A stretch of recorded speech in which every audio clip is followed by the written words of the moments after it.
ಕಾಂಗ್ರೆಸ್ನ ಪೋಸ್ಟ್ಗೆ ಪಾಕ್ನ ಮಾಜಿ ಸಚಿವರೊಬ್ಬರು ರೀಪೋಸ್ಟ್ ಅನ್ನ ಮಾಡಿದ್ದಾರೆ ಅನ್ನೋದು ಗೊತ್ತಾಗ್ತಾ ಇದೆ.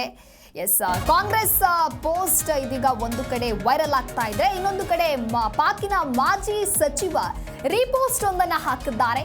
ಮಾಜಿ ಸಚಿವ ಫವಾದ್ ಅಹಮದ್ ಹುಸೇನ್ ಚೌಧರಿ ರೀಪೋಸ್ಟ್ ಮಾಡಿದ್ದಾರೆ. ಕತ್ತೆಯ ತಲೆಯಿಂದ ಕೊಂಬುಗಳು ಕಾಣೆಯಾಗಿವೆ ಅಂತ ಹೇಳಿ ಕೇಳಿದ್ದೆ, ಆದರೆ ಇಲ್ಲಿ ಮೋದಿನೇ ಕಾಣೆಯಾಗಿದ್ದಾರೆ ಅಂತ ಹೇಳಿ ಬರೆದುಕೊಂಡಿದ್ದಾರೆ. ಕಾಂಗ್ರೆಸ್ ಮಾಡಿದ ಪೋಸ್ಟ್ಗೆ ಇದೀಗ ಭಾರತದಲ್ಲಿ ಒಂದು ಕಡೆ ಭಾರಿ ವಿರೋಧ ವ್ಯಕ್ತವಾಗ್ತಾ ಇದ್ರೆ, ಇನ್ನೊಂದು ಕಡೆ ಕಾಂಗ್ರೆಸ್ ಪೋಸ್ಟ್ಗೆ ಪಾಕ್ ಮಾಜಿ ಸಚಿವ ಈ ರೀತಿಯಾಗಿ ರೀಪೋಸ್ಟ್ ಅನ್ನ ಮಾಡಿದ್ದಾರೆ.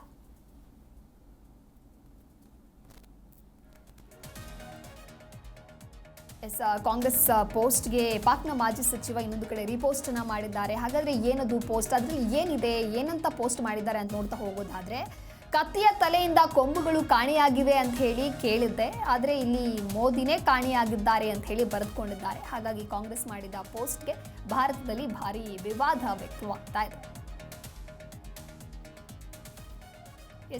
ಈ ಕುರಿತು ಮತ್ತಷ್ಟು ಮಾಹಿತಿಯನ್ನ ನೀಡಲಿದ್ದಾರೆ ನಮ್ಮ ಪ್ರತಿನಿಧಿ ಅನಂತರಾಮಯ್ಯ ದೂರವಾಣಿ ಸಂಪರ್ಕದಲ್ಲಿ.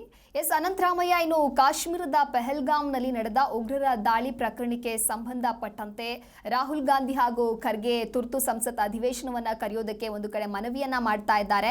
ಹಾಗೆ ಇನ್ನೊಂದು ಕಡೆ ಗಮನವಹಿಸ್ತಾ ಹೋಗೋದಾದ್ರೆ, ಈ ಒಂದು ಉಗ್ರ ಸಂಹಾರದಲ್ಲೂ ಕೂಡ ಪಾಲಿಟಿಕ್ಸ್ ಎಂಟ್ರಿ ಆಗದೆ, ಅಂದ್ರೆ ಕಾಂಗ್ರೆಸ್ನಿಂದ ಪ್ರಧಾನಿ ಮೋದಿ ಗಾಯಬ್ ಅನ್ನುವಂತಹ ಟ್ವೀಟ್ ಅನ್ನ ಕೂಡ ಮಾಡಿದ್ದಾರೆ. ಹಾಗೆ ಆ ಕಾಂಗ್ರೆಸ್ ಪೋಸ್ಟ್ಗೆ ಪಾಕ್ನ ಮಾಜಿ ಸಚಿವರೊಬ್ಬರು ಕೂಡ ರೀಪೋಸ್ಟ್ ಅನ್ನ ಮಾಡಿದ್ದಾರೆ. ಈ ಕುರಿತ ಡೀಟೇಲ್ಸ್ ದಿವ್ಯದಾಸ್, ಏನಂದ್ರೆ ಈ ಒಂದು ಪಹಲ್ಗಾಮ್ನ ದಾಳಿಗೆ ಸಂಬಂಧಪಟ್ಟಂಗೆ 26 ಜನರ ಒಂದು ನರಮೇಧಕ್ಕೆ ಇಡೀ ದೇಶ ಶೋಕಸಾಗರದಲ್ಲಿ ಮುಳುಗಿದೆ. ಹಾಗಾಗಿ ಈ ಒಂದು ಸ್ಪೆಷಲ್ ಅಧಿವೇಶನವನ್ನ ಕರೆಯಬೇಕು ಅಂತ ಹೇಳ್ಬಿಟ್ಟು ಪ್ರಧಾನಿ ಮೋದಿ ಅವರಿಗೆ ರಾಹುಲ್ ಗಾಂಧಿ ಮತ್ತೆ ಮಲ್ಲಿಕಾರ್ಜುನ ಖರ್ಗೆ, ರಾಜ್ಯಸಭೆಯ ವಿರೋಧ ಪಕ್ಷ ನಾಯಕರಾಗಿರುವಂತಹ ಖರ್ಗೆ ಮತ್ತು ಲೋಕಸಭೆ ವಿರೋಧ ಪಕ್ಷ ನಾಯಕರಾಗಿರುವಂತಹ ರಾಹುಲ್ ಗಾಂಧಿ ಅವರಿಬ್ಬರು ಕೂಡ ಒತ್ತಾಯ ಮಾಡಿದ್ದಾರೆ. ಈ ಹಿನ್ನೆಲೆಯಲ್ಲಿ ಅವರು ಏನು ತಮ್ಮ ಎಕ್ಸ್ ಖಾತೆನಲ್ಲಿ ಮೋದಿ ಅವರಿಗೆ ಬರೆದಂತಹ ಪತ್ರವನ್ನ ಟ್ಯಾಗ್ ಮಾಡಿ ಅದನ್ನ ಸೋಷಿಯಲ್ ಮೀಡಿಯಾದಲ್ಲಿ ಒಂದು ಹಂಚ್ಕೊಂಡಿದ್ರು. ಹೀಗಾಗಿ ನಾಳೆ ಈ ಒಂದು ತಮ್ಮ ನಿವಾಸದಲ್ಲಿ ಮೋದಿ ಅವರು ಏನು ವಿಶೇಷವಾಗಿರುವಂತಹ ಅಧಿವೇಶನವನ್ನ ಕರೀಲಿಕ್ಕೆ ಸೂಚನೆಯನ್ನು ಕೊಟ್ಟಿದ್ದಾರೆ ಅಧಿಕಾರಿಗಳು. ಹೀಗಾಗಿ ನಾಳೆ ವಿಶೇಷವಾಗಿರುವಂತಹ ಅಧಿವೇಶನ ನಡೆಯುತ್ತೆ. ಜೊತೆಗೆ ಕಾಂಗ್ರೆಸ್ ಸೇರಿದಂಗೆ ಎಲ್ಲಾ ಪಕ್ಷಗಳು ಸಹಿತ ಪಕ್ಷಾತೀತವಾಗಿ ಈ ಘಟನೆಯನ್ನ ಖಂಡನೆ ಮಾಡಿದ್ದು, ಏನು ದೇಶ ಅಂತ ಬಂದಾಗ ಮತ್ತೆ ಭದ್ರತೆ ಅಂತ ಬಂದಾಗ ಎಲ್ಲರೂ ಕೂಡ ಒಗ್ಗಟ್ಟಾಗಿರ್ಬೇಕು, ಅದನ್ನೇ ಕೂಡ ತಮ್ಮ ಪತ್ರದಲ್ಲಿ ಕೂಡ ಉಲ್ಲೇಖ ಮಾಡಿದ್ದಾರೆ. ರಾಜಕೀಯ ಏನಾರ ಆಗಿರ್ಲಿ, ಅದು ನಮ್ಮ ದೇಶದ ಒಳಗಿರುವಂತ ರಾಜಕೀಯ, ಅದು ಬೇರೆ. ಆದ್ರೆ ದೇಶದ ಒಗ್ಗಟ್ಟು, ಏಕತೆ, ಸಮಗ್ರತೆ ಅಂತ ಬಂದಾಗ ನಾವೆಲ್ಲರೂ ಒಗ್ಗಟ್ಟಾಗಿರ್ಬೇಕು ಅನ್ನೋ ದೃಷ್ಟಿಯಿಂದಾಗಿ ವಿಶೇಷ ಅಧಿವೇಶನಕ್ಕೆ ಎಲ್ಲರೂ ಕೂಡ ಆಗ್ರಹ ಮಾಡಿದ್ದಾರೆ.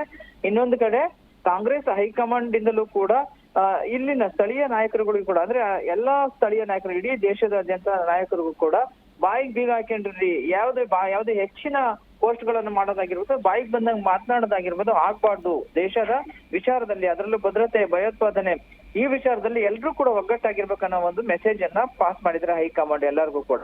ಆದ್ರೆ ನೀವು ಕೇಳಿದಂತದ್ದು ಈಗೇನು ಒಂದು ವಿಚಾರ ಏನಿದೆ, ಈ ಪಾಕ್ನ ಮಾಜಿ ಸಚಿವರೊಬ್ಬರು ಇಲ್ಲಿನ ಸ್ಥಳೀಯ ಕಾಂಗ್ರೆಸ್ ನಾಯಕರು ಪೋಸ್ಟ್ಗೆ ಪೋಸ್ಟ್ ವಿಚಾರವಾಗಿ ಅವರು ರಿಪ್ಲೈ ಮಾಡಿರೋಂಥದ್ದು ಇದೆಯಲ್ಲ, ಇದು ತರಲೆಗಳು ಮಾಡುವಂತ ಕೆಲಸ ಅಂತ ನಾವ್ ಹೇಳ್ಬೋದು. ಕಾರಣ ಏನಪ್ಪಾ ಅಂತಂದ್ರೆ, ಇಲ್ಲಿ ಎಲ್ಲರೂ ಕೂಡ ಒಗ್ಗಟ್ಟಾಗಿದ್ದಾರೆ, ಎಲ್ಲರೂ ಕೂಡ ಒಂದೇ ರೀತಿಯಲ್ಲಿ ಭಯೋತ್ಪಾದನೆ ಮಟ್ಟ ಹಾಕ್ಬೇಕು ಅನ್ನೋ ನಿಟ್ಟಿನಲ್ಲಿದ್ದಾರೆ. ಇಡೀ ಜಗತ್ತು, ಇಡೀ ವಿಶ್ವ ಭಾರತಕ್ಕೆ ಬೆಂಬಲವನ್ನ ಕೊಡ್ತಾ ಇದೆ. ಇನ್ನೊಂದು ಕಡೆ ಪಾಕಿಸ್ತಾನದಲ್ಲೂ ಕೂಡ ಮಿಲಿಟರಿಯ ಬಗ್ಗೆ ಅಸಮಾಧಾನ ವ್ಯಕ್ತವಾಗಿದೆ. ಅಲ್ಲೂ ಕೂಡ ಮಿಲಿಟರಿಯ ಸೇನಾ ನಾಯಕರು ಮತ್ತೆ ಸೈನಿಕರು ಕೂಡ ರಾಜೀನಾಮೆಯನ್ನ ಕೊಟ್ಟಿದ್ದಾರೆ. ಹೀಗಾಗಿ ಪಾಕ್ನಲ್ಲೂ ಕೂಡ ಉದ್ವಿಗ್ನತೆ ಪರಿಸ್ಥಿತಿ ಉಂಟಾಗಿದೆ. ಅಲ್ಲಿರುವಂತಹ ಪಾಕ್ನ ಏನು ಮಿಲಿಟರಿ ಮುಖ್ಯಸ್ಥ ವಿದೇಶಕ್ಕೆ ಪಲಾಯನ ಆಗಿರುವಂತಹ ಮಾಹಿತಿ ಕೂಡ ಇದೆ. ಏನು ಯಾವಾಗ ಬೇಕಾದ್ರೂ ಭಾರತ ಆಕ್ರಮಣ ಮಾಡಬಹುದು ಅನ್ನೋ ದೃಷ್ಟಿಯಿಂದಾಗಿ ಅಲ್ಲೂ ಕೂಡ ಪಾಕ್ನಲ್ಲಿ ಅಸಹಕಾರ ಮನೋಭಾವ ಉಂಟಾಗಿದೆ. ಆದ್ರೆ ಈ ಕೆಲ ಏನು ದುಷ್ಕರ್ಮಿಗಳು ಅಂತಲೇ ನಾವ್ ಹೇಳ್ಬೋದಾಗತ್ತೆ. ಕಾರಣ ಏನಪ್ಪಾ ಅಂದ್ರೆ, ಇಂತಹ ಸಂದರ್ಭದಲ್ಲೂ ಕೂಡ ಏನು ಉಪೇಕ್ಷೆ ಆಗಿರುವಂತಹ ಕೆಲವೊಂದು ಟ್ವೀಟ್ ಗಳನ್ನ ಮಾಡುವುದರ ಮುಖಾಂತರವಾಗಿ ಭಾವನಾತ್ಮಕವಾಗಿ ಕೆರಳಿಸುವಂತ ವಿಚಾರ ಇದೆಯಲ್ಲ, ಇದು ನಿಜಕ್ಕೂ ಕೂಡ ಕ್ಷಮಿಸಲು ಆಗದೆ ಇರುವಂತಹ ಒಂದು ಅಪರಾಧ ಅಂತಲೇ ಹೇಳ್ಬೋದು. ಇದನ್ನ ತೀವ್ರವಾಗಿ ಈಗ ಎಲ್ಲಾ ಪಕ್ಷ ಅಂದ್ರೆ ಬಿಜೆಪಿ ಸ್ಪೆಷಲ್ ಆಗಿ ಇದನ್ನ ತೀವ್ರವಾಗಿ ಖಂಡಿಸಿದೆ. ಇದಕ್ಕೆ ಹಿಂಬು ನೀಡುವಂತೆ ಪಾಕಿಸ್ತಾನದ ಮಾಜಿ ಸಚಿವರು ಕೂಡ ಏನು ಮೋದಿ ಅವರ ಒಂದು ಪೋಸ್ಟ್ಗೆ, ಕಾಂಗ್ರೆಸ್ ಮಾಡಿರೋ ಪೋಸ್ಟ್ಗೆ ಈ ರೀತಿಯಾಗಿ ಉತ್ಪ್ರೇಕ್ಷೆ ಆಗಿರುವಂತಹ ಒಂದು ಟ್ವೀಟ್ ಅನ್ನು ಮಾಡಿರೋದು ಸರಿಯಲ್ಲ ಅಂತ ಹೇಳ್ಬಿಟ್ಟು ಎಲ್ಲ ಕಡೆ ಆಕ್ಷೇಪ ವ್ಯಕ್ತ ಆಗ್ತಿದೆ. ದಿವ್ಯಾದಾಸ್. ಓಕೆ, ಥ್ಯಾಂಕ್ ಯು ಅನಂತರಾಮಯ್ಯ ನಿಮ್ಮೆಲ್ಲ ಮಾಹಿತಿಗಾಗಿ.